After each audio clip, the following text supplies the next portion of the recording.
mga basura at ongoing construction ng drainage system. Tinitingnan kausa ng Bahasa Mabanati Pilar Sorsogon. Para sa detalye ng balita na sa linya, Megaw Patrol number 24, Alvin Lozano.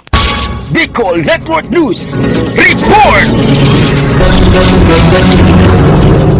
Pagbabara ng basura sa mga kanal, partikular na sa kanal malapit sa eskwelahan at pagbuhos ng malakas na ulan ang naging sanhi ng pagbaha sa Barangay Mabanati, Pilar, Sorsogon. Ito'y matapos mag-inspeksyon ang Barangay Local Government Unit ng Mabanati sa mga apektadong lugar. Kaugnay nito, agad namang gumawa ng hakbang ang pamunuan ng nasabing barangay upang mapigilan ang pagbaha. Paiigtingin ng barangay ang regular na pag-iikot ng garbage collector at magbigay ng paalala sa mga residente na magtapon ng basura sa tamang lugar, lalo na ang mga nakatira malapit sa kanal. Kaugnay dito ay nakausap din ang mga kontraktor ng drainage system sa lugar at nangako itong tatapusin ang proyekto bago matapos ang buwang ito. Ayon sa BLGU, mahalaga ang kooperasyon ng bawat isa upang mapanatili ang kaligtasan at kaayusan sa komunidad. Ayon sa kanilang pahayag, ang pagtutulungan ng bawat isa ay susi upang mapanatili ang kaligtasan at kaayusan sa kanilang barangay. Mula dito sa Bayan ng Pilar, kasama mo sa pagbabalita para sa Bicol Network News, Megaw Patrol numero 24, Alvin Lozano, tatak tunay na serbisyo.